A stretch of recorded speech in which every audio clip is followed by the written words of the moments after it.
আসসালামু আলাইকুম এভরিওয়ান। অন্ধমের ভালোবাসা সিজন 2 চতুর্থ পার্ট। তো চলো বেশি কথা না কইয়া গল্প শুরু করা যাক। বাসের পেছনের সিটে বসে দীপু ভাবতে লাগলো, চলে তো এলাম, এরপর কি হবে? রিয়ার স্নেহাকে কোথায় নিয়ে রাখবো?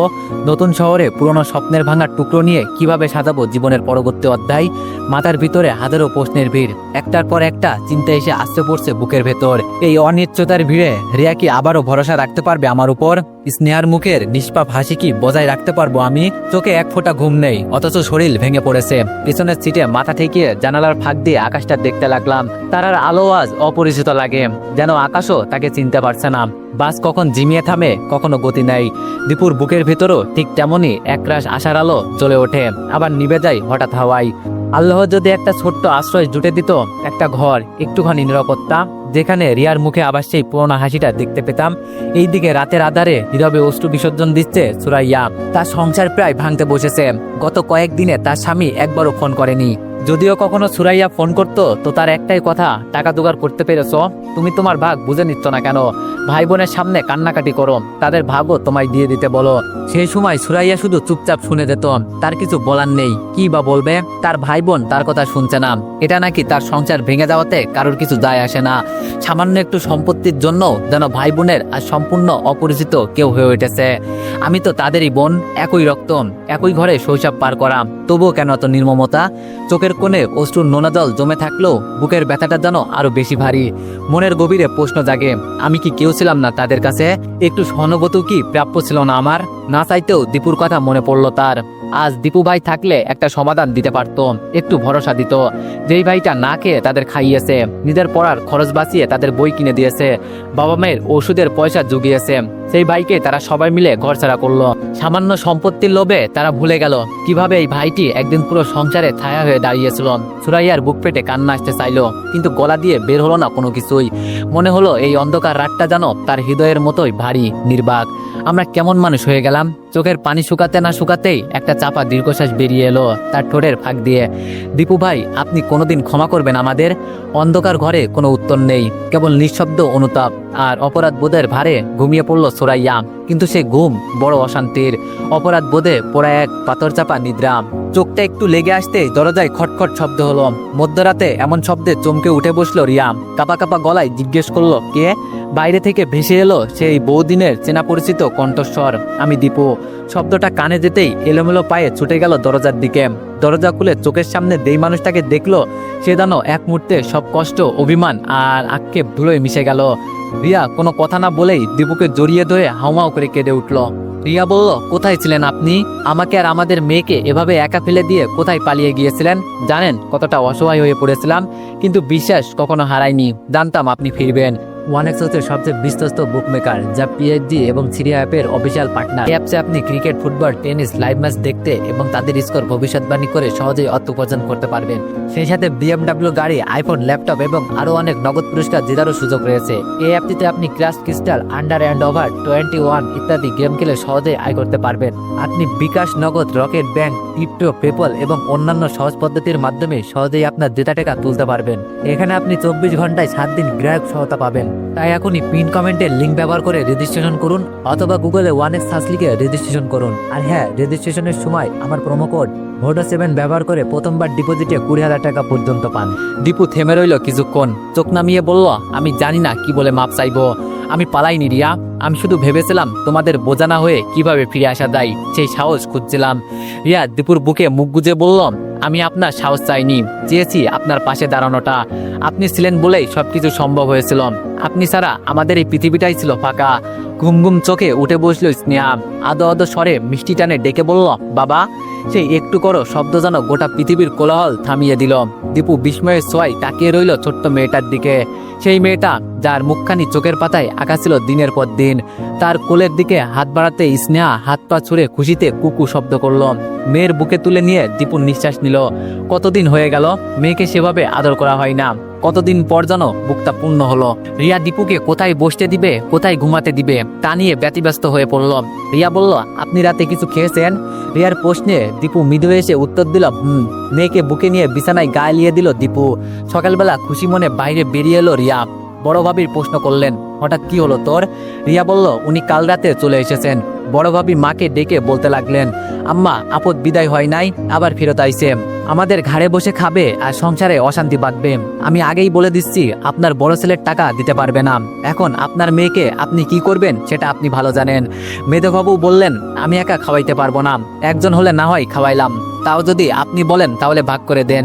একা খাওয়ানো আপনার ছোট ছেলের পক্ষে সম্ভব না। শাশুড়ি দীর্ঘশ্বাস ছাড়লেন, ছেলে দুইটা জন্ম দিলাম আমি, মানুষ করলাম আমি, আর এখন বউয়েরা মালিকানা দেখাই। মনে হয় আমি ছেলেদের কেউই না, ওরাই ছেলেদের সব।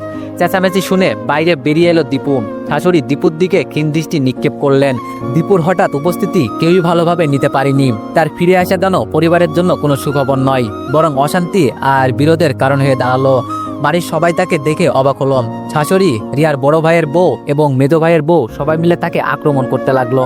শাশুড়ি প্রথমেই বললেন, তুমি কি বিশ্বাসযোগ্য মানুষ দীপু? 2 দিনের জন্য কোথায় গিয়েছিলে, কোনো খবরও দিলে না, আর এই অবস্থা কি হবে আমাদের রিয়ার সঙ্গে আল্লাহ ভালো জানে। একদিন আমাদের চিন্তায় রেখে তো কিছুই হয়নি, তো এখন এসে আবার কি চাও? বড় ভাইয়ের বউ গম্ভীর কণ্ঠে বললেন, আমরা তো জানতাম না তুমি কোথায় ছিলে, তবে জানো তোমার এই আচরণ আমরা আগেই ধারণা করতে পেরেছিলাম। রিয়া ও স্নেহাকে আমাদের ঘাড়ে রেখেই তুমি এমন চলে গেলে। আর কি জানো, এখন এইসব গাফলতি আর দোয়াই দিয়ে তো সংসার চলবে না, আমরা রিয়ার আবার বিয়ে দিব। মেজো ভাইয়ের বউ তাচ্ছিল্যের সুরে বলল, এভাবে সংসার চালানো যায়? তুমি কি জানো এই সংসারের জন্য কি কি করতে হয়? শুধু খালি চলে যাওয়ার পর ফিরে আসা। রিয়াকে একা ফেলে রেখে তুমি কি প্রমাণ করতে চাও? কিছুই বুঝতে পারছি না। রিয়া এইসব অপমান চুপচাপ সহ্য করতে পারলো না। তার ভিতরে জমে থাকা খুব ধীরে ধীরে মুখে এসে পড়ল। রিয়া বলল, আপনারা কেন দীপুকে এইসব কথা বলছেন? তোমাদের কি কোনো দায়িত্ব নেই? 2 দিন কি সে কোথায় ছিল সেটা তোমাদের কি ভাবতে হবে? দীপু এমন কিছু করেনি যাতে তাকে অপমান করা যায়। এমন নয় যে সে তোমাদের সবকিছু নিয়ে পালিয়ে গেছে। রিয়ার কথায় সবাই স্তব্ধ হয়ে গেল, কিন্তু দীপু নীরবে দাঁড়িয়ে থেকে শান্ত স্বরে বলল, আমি আমার মেয়ে আর রিয়াকে নিয়ে এই বাড়ি ছেড়ে শহরে চলে যাব। আমরা যেখানে শান্তি পাবো সেখানেই থাকবো, আর কোনো বিতর্কের দরকার নেই।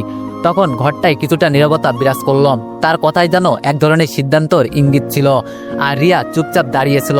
তার চোখে ছিল এক অদ্ভুত মিশ্রণ, একদিকে শক্তি, অন্যদিকে অসহায়ত্ব। পরক্ষণে বড়ভাবে মুখ বেঁকিয়ে তাচ্ছিল্যের হাসি হেসে বললেন, সেই মুরদ আছে তো তোমার? না আছে ঘর, না আছে জমিন, পকেটে কয় টাকা আছে সেটাও সন্দেহ। বউ বাচ্চাকে নিয়ে কোথায় রাখবে, রাস্তায় নাকি স্টেশনে? তার কণ্ঠে ছিল অবজ্ঞার বিষ, আর চোখে মুখে উপহাসের ছায়া। মেজবাবু থেমে রইল না, কাঁধ উঁচিয়ে বললেন, এই ছেলেটা তো নিজের পায়ের তলার মাটি খুঁজে পায় না, আর এখন বলে শহরে গিয়ে থাকবে। আহারে রিয়া, তুই না থাকলে এই ছেলেটার কি হতো? এই অপমানের ভার সইতে না পেরে রিয়া বুকের ভেতর হু করে ওঠে। রিয়া গলার স্বরটা শক্ত করে বলে, আপনারা যাই বলুন, ও আমার স্বামী, আমার সন্তানের বাবা, ওর পাশে আমি আছি। ঘর না থাকলেও আকাশের নিচেও থাকবো, কিন্তু কারোর দয়ার ভিখারি হব না। দীপু এগিয়ে এসে রিয়ার কাঁধে হাত রাখলো, তারপর সবার দিকে তাকিয়ে শান্ত কণ্ঠে বলল, ঘর না থাকলেও মন আছে, সম্মান আছে। আমি আমার বউ আর মেয়েকে নিয়ে শহরে চলে যাব, যেখানে অবহেলা নয়, থাকবে একটু শান্তি। আপনারা নির্ভয়ে থাকুন, আমরা বোঝা হব না কারোর। শাশুড়ি পদরোধ করে দাঁড়িয়ে গেলেন, কণ্ঠে দৃঢ়তা, চোখে মুখে অনর সিদ্ধান্তর রেখা। তিনি গম্ভীর স্বরে বললেন, তুমি রিয়া আর স্নেহার ভর কখনই বহন করতে পারবে না। ভালোবাসা দিয়ে সংসার চলে না, চলে পয়সায়। ওকে ছেড়ে দাও, আমরা ওর আবার বিয়ে দিব। পাত্র দেখা আছে, শিক্ষিত, প্রতিষ্ঠিত, এই মেয়ের জন্য উপযুক্ত। আর তোমার মেয়ে, তুমি চাইলে ওকে নিয়ে যেতে পারো, আমরা বাধা হব না। এক মুহূর্তের জন্য তার পাশটা নিস্তব্ধ হয়ে উঠল। রিয়ার মুখ ফ্যাকাশে হয়ে এলো, বুকের ভেতরটা যেন মোচড় দিয়ে উঠল। সে চোখ বড় বড় করে মায়ের দিকে তাকিয়ে বলল, মা, আপনি কি বলছেন? আমি কি জিনিস যে পছন্দ মতো একবার দিয়ে আবার ফেরত নেবেন? তার গলা কাঁপছিল, কিন্তু চোখে ছিল আগুন। দীপু নরম গলায় বলে উঠল, আপনারা ভুল বুঝছেন মা, রিয়া আমার স্ত্রী, নেহা আমার সন্তান। আমি কখনোই ওদের আলাদা করব না। সংসারের দায়িত্ব, কষ্ট সবকিছু ভাগ করে নিতে শিখেছি। এই দুইজনই আমার জীবনের চূড়ান্ত আশ্রয়, ওদের কোনো একটাকে ছেড়ে দেওয়া প্রশ্নই আসে না। শাশুড়ি এবার মুখ নরম করলেন, গলায় তুললেন মায়ের সুর, দেখ মা, আমি তো তোর শত্রু নই, তোর ভালোই চাই। জানি তুই ওকে ভালোবাসিস, তবুও বলছি, শুধু ভালোবাসা দিয়ে সংসার চলে না রে মা, টাকা পয়সারও দরকার, নিশ্চয়তারও দরকার। তোর ছোট্ট মেয়েটারও তো ভবিষ্যৎ আছে, ওর পড়াশোনা, চিকিৎসা, যত্ন, এইসব আবেগ দিয়ে হয় না। তিনি একটু থামলেন, দীর্ঘশ্বাস ফেলে আবারও বললেন, একটা মেয়ে বিয়ের পর যদি আবার অভাব আর অনিশ্চয়তায় ডুবে থাকে, তাহলে তো সেই জীবন আগুনের চুলা। আর তুই কি আগুনে হাত দিতে চাস মা? ভাব, ভালো করে ভাব, আর চিন্তা কর। রিয়া চোখ নামিয়ে চুপ করে শুনছিল। তার মনের মধ্যে হাজারো কথা একসাথে ধাক্কা মারছিল, কিন্তু কিছুক্ষণ চুপ থেকে সে ধীরে ধীরে বলল, মা, অভাব থাকতেই পারে, কিন্তু ভালোবাসা যেখানে থাকে সেখানে হয় আসল ঘর। দীপু শুধু আমার স্বামী নয়, সে আমার শ্রদ্ধা, আমার ভরসা। আমরা দুইজন মিলেই ঘর বানাবো, আপনাদের দয়া নয়, নিজেদের ভালোবাসা আশ্রমে। দীপু নিচু স্বরে বলল, চলো রিয়া, আর কতকাল এভাবে সবার করুণা নিয়ে বাঁচবো? রিয়া বলল, চলুন এবার নিজের মতো করে বাঁচার চেষ্টা করি। তার পাশে দাঁড়িয়ে থাকা মানুষগুলো কেউ একটাও কথা বলল না, না একটা কাপ চা, না একটু নরম স্বরে বলে খেয়ে যেও। সবাই যেন বুকে পাথর বেঁধে দাঁড়িয়ে কাটায় ঘা দেওয়ার প্রতিযোগিতায় নেমে উঠেছে। বড় ভাবি ঠোঁট বাঁকিয়ে হেসে বলল, এই যে জেদ করে যাচ্ছিস, একদিন দেখবি কি দশা হয় তোর। মাঝপথ থেকে আবার এই বাড়িতে ফিরে না আসতে হয়। এই ছেলে তোকে ভালো জীবন দিতে পারবে না, মনে রাখিস। তাতে রিয়ার চোখে একরাশ যন্ত্রণা, একরাশ ঘৃণা ভেসে উঠল। সে গলার স্বর কঠিন করে বলল, হ্যাঁ ভাবি, হয়তো রাস্তার ধারে রাত কাটাতে হবে আমাদের, হয়তো না খেয়ে ঘুমাতে হবে, তবু এই বাড়িতে এই কথা বিষের ভরা আঙ্গিনায় আর ফিরব না। উনি তো মাত্র 2 দিন ছিলাম না, আর তাতেই আপনাদের কাঁধে এমন বোঝা হয়ে উঠেছিলাম আমি, যে আজ আমাকে মেয়ে থেকে বোঝায় পরিণত করে তাড়িয়ে দিতে উঠে পড়ে লেগে গেছো সবাই মিলে। তার চোখ ছলছল করছে, কিন্তু কণ্ঠে এক ফোঁটা কাঁপুনি নেই। আর দীপু এখন চুপচাপ ছোট্ট স্নেহাকে কোলে নিল। রিয়া স্নেহার কয়েকটা জামা ও নিজের 2টা ড্রেস নিয়ে দরজা দিয়ে এগিয়ে যাচ্ছে।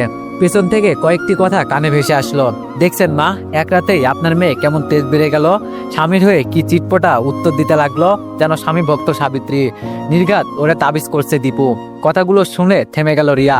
মৃদু এসে দীপু বলল, সব কথাই কান দিলে জীবন থেমে যাবে রিয়া, আর আমরা তো চলতে শিখে গেছি, থামা আমাদের সাজে না। টং দোকানে কাঠের বেঞ্চিতে বসে 2 কাপ চা আর পাউরুটিতে ভাগ বসালো দুজনে। স্নেহার মুখে দুধের কাচের বোতল ছুঁয়ে দিয়ে দীপুর চোখে ঝিলিক খেললো ভালোবাসার প্রশান্তি। খাবার শেষ হতেই আবার হাঁটা ধরলো তারা ধুলোমাখা পথ পেরিয়ে বাস স্ট্যান্ডের দিকে। পথে হাঁটতে হাঁটতে দীপু হঠাৎ বলে উঠল, বেলা কয়টা বাজে রিয়া? রিয়া তার ছোট্ট বাটন ফোনটা বের করে এক ঝলক তাকিয়ে বলল, 9টা বাজে। সেই কথা শুনে দীপুর কপালে ভাঁজ পড়ে গেল। স্যারকে বলে এসেছিল 10টার মধ্যে ফিরবে, এখনো অনেকটা পথ বাকি, জানি না সময় মতো পৌঁছানো যাবে কিনা। আকাশে তখন সূর্য একটু একটু করে উকি দিচ্ছে, পায়ের নিচে তুলো, কিন্তু পায়ের তলায় আছে দৃঢ়তা। সময়ের চাপে বুক ধড়ফড় করছে, তবুও চোখে মুখে ভরসা। আজ আর হেরে যাওয়া নয়, আজ আমার সাথে আমার পরিবার আছে। পাশের জানালার ধারে বসে থাকা দীপু এক দৃষ্টিতে বাইরে তাকিয়ে আছে। পাশেই রিয়া, কোলে ঘুমন্ত স্নেহা। নির্ভরতা আর নিঃসঙ্গতার এক অপূর্ব মিলন যেন। ভিতরে ভিতরে অস্থির হয়ে আছে সে। একটা ঘরের ব্যবস্থাও করে রাখতে পারলো না। রিয়াকে নিয়ে এখন কোথায় যাব আমি? মনটা খচখচ করছে। এই শহরে মাথা গোজার ঠাঁই না থাকলে মানুষ বড় অসহায় হয়ে পড়ে। তার উপর গ্যারেজে পৌঁছাতে দেরি হলে আর তো রাগের মাথায় অর্ধেক টাকা কেটে নেবেই। মেয়েটার জন্য 1 বোতল দুধ কিনতেই এখন 500 টাকা লাগে। এমন অবস্থায় 1টা টাকাও কমে যাওয়া মানেই যেন না খেয়ে থাকা। দীপু চোখ বন্ধ করলো এক মুহূর্তের জন্য, যেন নিজেকেই বুঝিয়ে বলছে, ঠিক আছে দীপু, ভয় পাস না, যেভাবেই হোক একটা ব্যবস্থা হবেই। বাস ধীরে ধীরে এগিয়ে চলছে শহরের দিকে। বাসের জানালার কাছ বেয়ে রোদ এসে পড়ছে স্নেহার গালের উপর। ছোট্ট মুখটা যেন আলোর রেখায় চলচল করছে। দীপু হাতটা এগিয়ে আলতো করে মুখ ঢেকে দিল, যেন আলোতে তার রাজকন্যার ঘুম ভেঙে না যায়। ছোট্ট মেয়েটা মার কোলে নিশ্চিন্তে ঘুমাচ্ছে, ঠোঁটের কোণে মৃদু হাসি। দীপু মনে মনে বলল, আমার রাজকন্যা, গরিবের রাজকন্যা, তোমাকে নিয়ে যাচ্ছি এক অনিশ্চিত পথে, কিন্তু প্রতিটা পদক্ষেপে প্রতিজ্ঞা করেছি, এই ছোট্ট জীবনে যতটুকু সুখ বাঁচিয়ে রাখা যায় আমি তা এনে দেবো তোমার জন্য। প্রত্যেকটা মেয়ে তার বাবার রাজকন্যা হয়, আর ছেলেরা, তারা কি আদৌ কখনো রাজপুত্র হয়ে থাকে? তারা তো অল্প বয়সেই সংসারের দায়িত্ব নিতে শিখে যায়। তাদের যে রাজপুত্র হয়ে থাকা সাজে না, তারা কেবলই পরিবারের ঢাল। তারা দেয়ালের মতো দাঁড়িয়ে থাকে পরিবারের আড়ালে, ঝড় এলে বুক পেতে দেয়। পুনরায় স্নেহার ঘুমন্ত নিষ্পাপ চেহারের দিকে তাকালো। একটু ফু দিয়ে মেয়ের কপালে চুল ছড়িয়ে দিল সে। তারপর চুপ করে জানালার বাইরে তাকাই, আলো ছায় মিশ্রণে এগিয়ে চলা শহরের রূপরেখার দিকে। রিয়া পাশ থেকে হালকা স্বরে বলে ওঠে, এত চুপ কেন? দীপু একটা মিলান হাসি দিয়ে বলল, ভাবছি আমি এতটা সাহস কোথা থেকে পেলাম তোমাদের দুইজনকে নিয়ে এভাবে বেরিয়ে পড়া। বাসা নেই, ঠিকানা নেই, তবুও মনে হচ্ছে এই অচেনা পথটাই আমাদের পরিচয় বানাবে। রিয়া তার হাত চেপে ধরে বলল, ঠিক বলেছ, আমরা কোথাও ফিরে যাব না, সামনে যাব। কষ্ট হোক কিংবা অভাব, তুমি পাশে থাকলেই চলবে। এইদিকে দালালের হাত ধরে বাড়ি বাদে সব জমি জায়গা বিক্রি করে দিল মৃদুল। 3 বোন আর 1 ভাই, সুরাইয়া, মৃদুল, রুহি আর রুষা মিলে বসেছে ডাইনিং টেবিল ঘিরে। হিসাবের খাতাটা ছড়িয়ে রেখে আলোচনা চলছে উত্তপ্ত সুরে। গলা ছড়িয়ে রুষা বলল, আমি বেশি পাবো, আমারই তো খাটুনি বেশি গেছে। বিরক্ত গলায় মৃদুল বলল, আরে কিসের খাটুনি, তোরে তো একবারও জমির মাপজোপে দেখা দেয়নি। বাবা পাশের ঘরে বসে দরজার ফাঁক দিয়ে সব শুনে চলেছে নিঃশব্দে। চোখ দুটো যেন আর সামলে উঠতে পারছে না, জল থেমে থাকছে না কিছুতেই। একসময় যাদের হাসি শুনে বাড়ি মুখর হয়ে উঠত, আজ তারাই সম্পত্তির টানে হায়ানার মতো দাঁত বের করে বসে আছে। আমি কোথায় ভুল করলাম, নিজেকেই যেন প্রশ্ন করলেন বৃদ্ধ বাবা। তিলে তিলে করে গড়া এই ঘর, এই উঠান, এই ক্ষেত জমি, সব শেষ হয়ে গেল নিজের সন্তানের হাতে। দেয়ালের ফাঁক দিয়ে আলোর রেখার মতোই একটা স্মৃতি উকে দিল মনে। দীপু ছেলেটা যদি পাশে থাকতো, মাঝে মাঝেই সে চুপ করে এসে বসতো তার পাশে, জিজ্ঞেস করতো আপনার শরীর ভালো আছে তো। একটু করে মায়া ছিল ছেলেটার চোখে, ছিল দায়িত্বর চাপ। কে জানে কোথায় আছে এখন। যেখানে থাকিস ভালো থাকিস বাবা, তুই চলে গিয়ে বেঁচে গেছিস আর আমি থেকে গিয়ে নরক যন্ত্রণা ভোগ করছি। মৃদুল 3 বোনকে 6 লাখ করে দিয়ে নিজে 7 লাখ টাকা নিল। রুই বলে উঠল, তুই 1 লাখ বেশি নিলি কেন? মৃদুল হিসাবের খাতা বন্ধ করে গম্ভীর গলায় বললাম, আমি আমার অংশই নিয়েছি, কেউ যদি আপত্তি করে তাহলে গিয়ে আদালতে মামলা করো। রুষা দাঁত চেপে বললাম, তুই তো 1 লাখ টাকা বেশি নিস, আমরা সবাই সমান ভাই বোন, তোর বেশি পাওয়ার মানে কি? শোন রুষা আপু, মৃদুল এবার একটু চড়া সুরে বলল, জমি বিক্রির দালাল ভাড়া, যাতায়াত খরচ, আপ্যায়নের ব্যবস্থা সবকিছু আমি চালিয়েছি, সেই হিসাবে অবশিষ্ট 1 লাখ আমার প্রাপ্য। রুই নরম গলায় বলল, আচ্ছা ধরে নিলাম খরচ হয়েছে, তবুও 1 লাখ 4 ভাগে ভাগ করলেই কি এমন ক্ষতি হতো? তুই 25, আমরা 3 জন 25 করে নেই। কিন্তু মৃদুলের মুখে একরত্তি নম্রতা নেই। সে গলা শক্ত করে বলল, এই টাকার 1 পয়সাও আমি কাউকে দেব না, যার যা খুশি করম। এই সময় সুরাইয়া ভাঙা গলায় বলল, আমি তো তোদের মতোই কিছুই চাই না রে ভাই, শুধু 1 লাখ টাকা আমাকে দিয়ে দে, তোর দুলাভাইয়ের বাড়িতে অন্তত মুখ দেখাতে পারবো। তুই তো জানিসই আমার শ্বশুর বাড়ির লোকজন কিরকম, এই সামান্য টাকা না থাকলে আমাকে ওরা জায়গা দেবে না। রুষা রুই থমকে গেল, মুহূর্তের জন্য তাদের মুখেও দয়া ফুটে উঠল। কিন্তু মৃদুল নির্বাক, ঠোঁট বাঁকিয়ে বললাম, তো শ্বশুর বাড়ির মান রক্ষার দায়িত্ব আমার না সুরাইয়া, তো সম্মান রাখতে গিয়ে আমি আমার টাকা ছাড়বো, এটা তুই ভুলেও ভাবিস না। সুরাইয়ার চোখে জল আর ধরে রাখতে পারলো না, সে হঠাৎ করে ঝাঁপিয়ে মৃদুলের পায়ে গিয়ে পড়ল। তুই না আমার ভাই, এত নিষ্ঠুর হোস না ভাই, একটুখানি সহানুভূতি কি তোর মধ্যে নেই? তুই যদি মুখ ফিরিয়ে নিস তবে কোথায় যাব আমি, কোথায় দাঁড়াবে আমার মাথা? এই ঘর তো আমার না, ও ঘরেও আমার ঠাঁই নেই। মৃদুল মুখ বাঁকালো, যত্ত জ্বালা সব আমার। সুরাইয়ার কাতরতা, চোখের জল পায়ের উপর লুটিয়ে পড়াও যেন মৃদুলের হৃদয়কে স্পর্শ করতে পারল না। সে চোখ সরিয়ে নিল, ঠোঁট কুঁচকে বলল, কাঁদলে কি টাকা বেড়ে যাবে নাকি? যা বলেছি তাই শেষ কথা, এই টাকা দিয়ে তুই কি করবি আমি জানি না, কিন্তু এর 1 কানা করু আমি আর ছাড়ছি না। রুষা কপালে ভাঁজ ফেলে বললাম, মৃদুল অতটা নিষ্ঠুর হোস না, সুরাইয়া তোকে ভাই বলে এত নিচে নেমে অনুনয় করছে। কিন্তু মৃদুল ঠান্ডা গলায় বললাম, ভাই বোনের নাটক রাখ, ভাগের হিসাব যেখানে আসে সেখানে আত্মীয়তা ধুয়ে জল খাও। সুরাইয়া থরথর কাঁপতে কাঁপতে বললাম, তুই না আমারই ভাই মৃদুল, একটা বোনের সম্মানটুকুর দামও তোর কাছে নেই। মৃদুল বলল, সম্মানের দাম টাকা দিয়ে হয় না বুঝলি, আর তুই কি করে চলবি সেটা আমার দায়িত্ব না, নিজের স্বামীকে গিয়ে বলগে। এবার রুষা চুপ থাকতে পারলো না, তোর কি একটুও লজ্জা নেই? আমাদের জিনিস বিক্রি করেও সবটা নিজে রাখবি। সুরাইয়ার যা অবস্থা, তুই একা 1 লাখ নিয়ে কি করবি? নিঃশ্বাস ফেলে মৃদুল বলল, যা দিচ্ছি 50,000, তাতেই যদি চলে তো নে, না হলে যা খুশি কর। সুরাইয়া মুখটা আরো ফ্যাকাশে হয়ে গেল, একরাশ লজ্জা আর অসহায়তা নিয়ে কাবা কণ্ঠে বলল, দেখো ভাই, আমি তো আর গোটা টাকাটা চাইনি, প্রথমে শুধু একটু সাহায্য চেয়েছিলাম, ওই বাড়ির মানুষগুলোর সামনে যেন মুখটা বাঁচে সেটা চেয়েছিলাম। তোর যদি এতটা খরচ হয়ে থাকে তাও আমি বলছি, আমার সবটা দরকার ভাই, অন্তত এই একবার আমাকে তোর বোন ভেবে একটু সহানুভূতি দে। রুষা আর রুই কেউ কিছু বলছে না। মৃদুল গম্ভীর মুখে কিছুক্ষণ চুপ থেকে বলল, আচ্ছা ঠিক আছে, তোদের এত অনুনয় মিনতির পর আর না বলার ইচ্ছা থাকলেও পারছি না, কিন্তু মনে রাখিস এই 1 লাখ টাকা দিয়ে আমি তোর দায় মুক্ত, এরপর আমার কাছে যেন কিছু চাস না। সুরাইয়া ঝুঁকে পড়ল মৃদুলের পায়ের দিকে, চোখের জল, কণ্ঠে কৃতজ্ঞতা। থাক ভাই, এতটুকু দিলি তাতেই আমি ধন্য। জানি তুই ভালোবাসিস না, কিন্তু এতটুকু করেছিস এটাই অনেক। সবার চোখে মুখে বিরক্তি, যেন কারো 1 পয়সা গেলেও সহ্য হয় না, অথচ ভাই বোন বলে কত, তবু স্বার্থ যেন সম্পর্কে সবটুকু শুয়ে নিয়েছে। বাসটা থামতেই দীপু চোখ তুলে তাকালো, চারপাশে চেনা শহর, চেনা রাস্তা, অথচ কি অচেনা লাগছে আজ। ঘড়ির কাঁটা বলছে 11:45, অথচ দীপুর বুকের ভেতরটা যেন ঘন্টা বাজিয়ে বলছে তুই দেরি করে ফেলেছিস। গভীর দীর্ঘশ্বাস ফেলে মেয়ের মুখের দিকে তাকালো, সে ঘুমিয়ে আছে নিষ্পাপ ভাবে। এক পলকে রিয়ার দিকেও তাকালো, ক্লান্ত, নিস্তেজ, অথচ তার চোখেও অগাধ বিশ্বাস।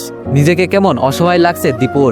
এই শহরে তার ঠিকানা বলতে গ্যারেজটুকু, আর সেটাই যদি না থাকে, কোথায় যাবে স্ত্রী আর ছোট্ট সন্তানকে নিয়ে? এই প্রশ্নগুলোই যেন বুক চেপে ধরল বারবার। মনে হলো যেন আজকের দিনটাই তার জীবনের কঠিনতম পরীক্ষা। বারবার মনে হতে লাগলো হেরে যাচ্ছে জীবন যুদ্ধে, টিকে থাকার যুদ্ধে। তবু আবারও সাহস সঞ্চয় করলো মনে মনে, না হারলে তো চলবে না, একটুখানি ভরসায় যদি বাঁচিয়ে দেয় আজকের দিনটাকে। অবশেষে নিজের চিন্তাগুলো থামিয়ে মেয়ের কপালে একটু করে চুমু এঁকে দীপু ধীর পেয়ে বাড়ালো গ্যারেজের দিকে। যা হবার হবে, এগিয়ে না গেলে তো কখনোই জানাও যাবে না কি অপেক্ষা করছে সামনে। গ্যারেজের গেট ঢেলে ভিতরে পা রাখতেই হঠাৎ করেই যেন আকাশ ভেঙে পড়লো দীপুর মাথায়। দূর থেকে চোখ পড়ে গেল ছাড়ের কঠিন মুখটা, তাকে দেখে গর্জে উঠলেন। ছাড় বললেন, এই দীপু, এতক্ষণ কোথায় মরছিলে রে তুই? তোকে বিশ্বাস করে কাজ দিলাম আর তুই হাওয়ায় উড়ে গেলি। এখন আইসা নায়ক সাজতেছিস? তোর জায়গা এখন দরজার বাইরে রে, গ্যারেজে না। দীপু মাথা নিচু করে দাঁড়িয়ে রইল, কোনো জবাব খুঁজে পেল না। রিয়া আর স্নেহা পেছনে দাঁড়িয়ে সব শুনছে। রিয়ার মুখটা ফ্যাকাশে হয়ে আছে আর কোলে স্নেহা ঘুমে ঢুলছে। স্যার একটু হাঁপিয়ে উঠে বিরক্ত ভঙ্গিতে পাশ ফিরে তাকাতেই চোখ আটকে গেল ওদের দিকে। দৃষ্টিতে হঠাৎ নেমে এলো একরাশ বিস্ময়। ওরা কারা দীপু? এবার একটু নরম সুরে প্রশ্ন করলেন তিনি। দীপু নিঃশ্বাস নিয়ে ধীরে বলল, ও আমার বউ রিয়া আর কোলে আমাদের মেয়ে স্নেহা। বাকিটা যেন গলায় আটকে গেল তার। স্যার ভুরুকুসকে প্রশ্ন করলেন, তো এরা এখানে কি করে? দীপু মাথা নিচু করে ধীরে জবাব দিল, কাল বলছিলাম না স্যার, গ্রামে যাচ্ছি, বউ বাচ্চাকে আনতেই গিয়েছিলাম। আমি ছাড়া ওদের আর কেউ নেই, বাবা মার স্নেহ নেই, ভাই বোনের ঠাঁই নেই স্যার। স্ত্রী সন্তানের মুখে 2 মুঠো খাবার তুলে দেওয়ার জন্য এই কাজটা আমার কাছে ভীষণ জরুরি। দীপুর গলায় তখন কাঁপন, চোখে ঘাম আর কষ্টের রেশ মিলেমিশে গেছে। আমি সময় মতো কাজে ফিরতে পারিনি, একটু দেরি হয়ে গেছে স্যার, প্লিজ আমার জায়গাটা কেড়ে নেবেন না। একটা চাকরি হারালে আমি শুধু দীপুকে হারাবো না, একজন স্বামী একজন বাবা সবকিছুই হেরে যাবে। আর একটু সময় নিলেন, কপালে ভাঁজ কিছুটা ঢিলল, কণ্ঠেও দেখা দিল সামান্য মায়ার ছোঁয়া। তাই এদের গ্যারেজে নিয়ে এসেছো কেন? দীপু মাথা নিচু করেই বলল, স্যার আমি জানি এটা কাজের জায়গা, থাকার জায়গা নয়, কিন্তু বলুন তো, অচেনা এই শহরে ওদের রেখে আমি কোথায় যাই? এই শহরে আমাদের নেই কোনো আত্মীয়, নেই কোনো চেনা মুখ। এই গ্যারেজে তো আমার একমাত্র ঠিকানা, এখানেই তো আমি ঘাম জড়াই, এখানেই তো প্রতিদিন রুটি রোজগারের লড়াই করি। এছাড়া আমার আর কোনো আশ্রয় নেই স্যার। বউ বাচ্চা নিয়ে কোথায় গিয়ে বসার মতো সুযোগ পর্যন্ত পাইনি। আপনাকে না বলে কিছু করতে চাইনি। গ্যারেজের মালিক মৃদু এসে বললেন, আমার বাড়িতে 3টা রুম খালি পড়ে আছে। আমি আমার স্ত্রী আর একমাত্র মেয়ে ছিল, মেয়ের বিয়ে দিয়ে দিয়েছি।